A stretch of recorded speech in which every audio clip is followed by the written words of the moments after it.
What's up, you guys? It's Dean with Continental Beads, and today we're going to be making some gorgeous layered necklaces. Stay tuned.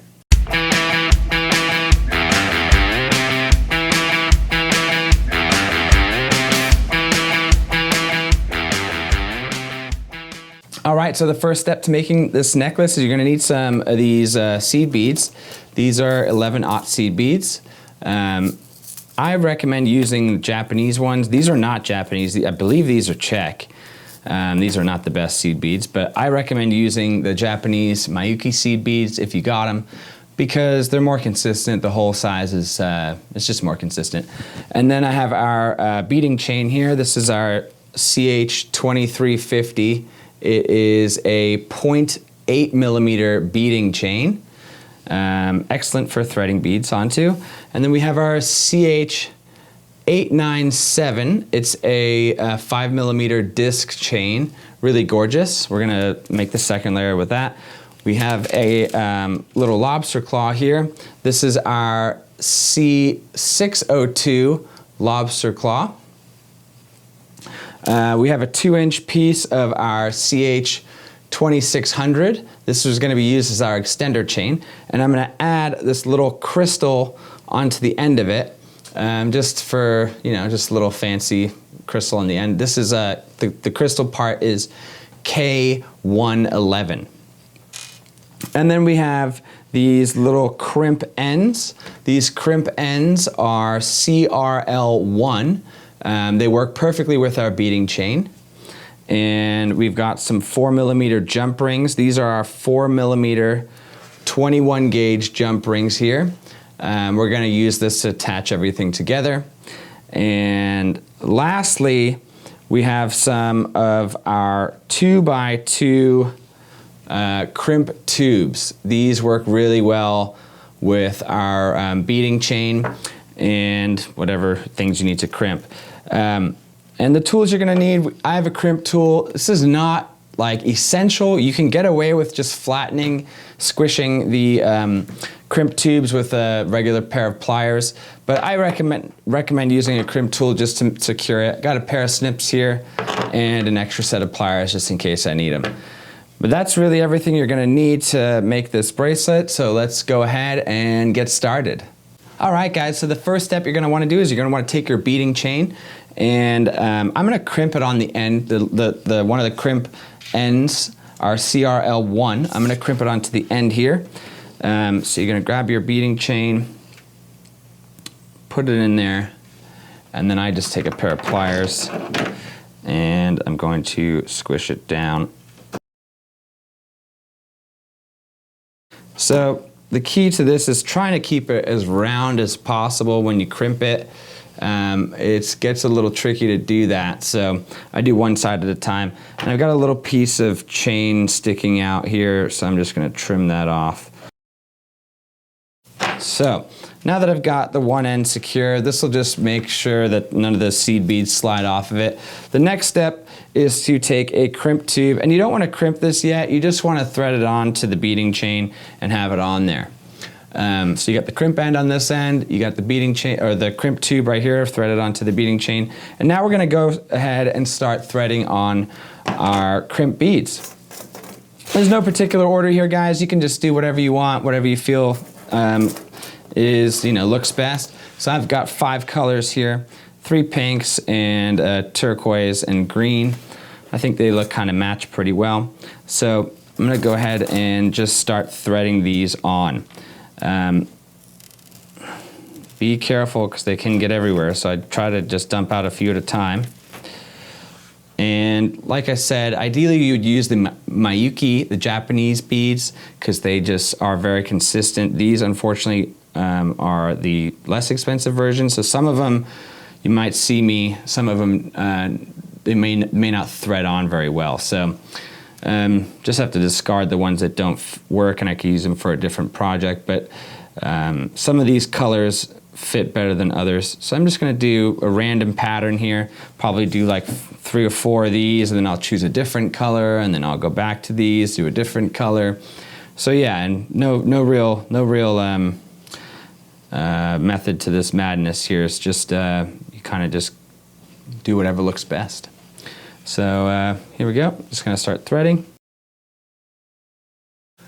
I'm not gonna make you guys sit through me threading all these onto this. So really once I have about 6 inches of seed beads threaded on, we'll catch up there.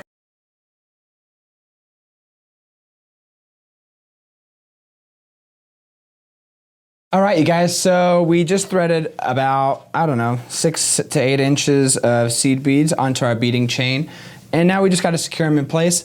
So we're going to grab one of our crimp tubes here, and we're just going to thread it. We got one on this side, and we just got to thread one onto this side. So go ahead and thread it onto the beading chain. The beading chain is CH2350. It's really inexpensive. It's a beautiful brass chain.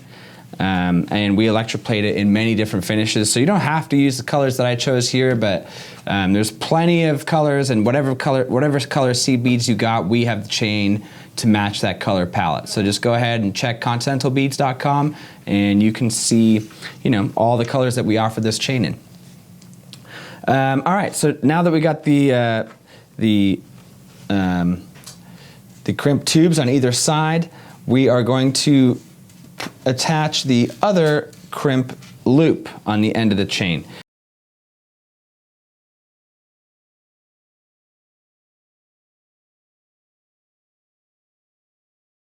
All right, now what we want to do is we want to crimp the crimp beads in place. But before we do that, we have to make sure that they're in the center. So we're going to line the loops up at top, and we're going to push the seed beads down until they're centered. And once we have them in this place we like, which I think that is pretty good, we are going to take our crimp tool and crimp them in place. So if you've ever used a crimp tool, it's a two-step process. The first step is right in here, closest to the, I guess you could call this the fulcrum of the pliers. And then the second step is here. So you put the crimp in here, you squeeze it tight, and then you rotate it 90 degrees and put it in the end and squeeze that tight. It's going to form like, the first crimp is going to turn, it's the first time, the inside portion is going to turn the crimp into like what looks kind of like a hot dog bun. So I'll try and get closer here so you can see that. So the crimp, I don't know if you can see it, but here is the crimp. And it's kind of formed into like a hot dog bun without the hot dog in it, right? And now what we're going to do is we're going to turn it sideways. All right, and we're going to crimp it on the outer edges of the plier and basically fold that hot dog bun in half. So now you can see it's a folded hot dog bun, I guess you can call it. Yeah, so now that's really secure on there. It's not going anywhere. And now we want to do the same thing to the other side, so you can just hold the necklace up like this, and you don't want to have tons of tension because you want the necklace to be nice and fluid. So I just like to gently hold it like this and then go ahead and do the same thing. So I'm going to crimp it in place.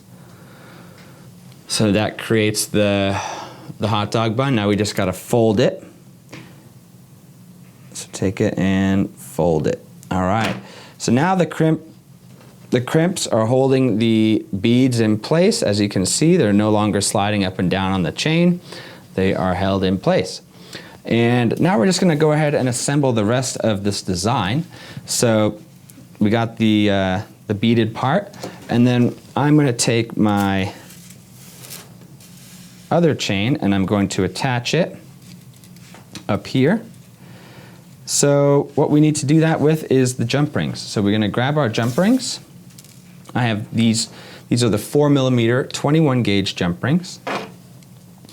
And we're going to open them up. Open one up, slide on the crimp with loop, and slide on the other edge of the other side of the chain. All right, and then I'm going to go ahead, I'm going to also throw my extender chain on there. Then I'm going to take my other set of pliers and just close it up. Alrighty. I'm going to do the same thing to the other side. This jump ring's already open, so I'm going to go ahead and thread on my crimp with loop. And then I'm going to thread on my disc chain here. This is CH897 in shiny gold. We have this also in many different colors. Extremely popular chain. If I can get this on here, come on. There we go. And lastly, I'm going to thread on my lobster claw. So this is C601. And then I'm going to take my pliers again and I'm going to close it up.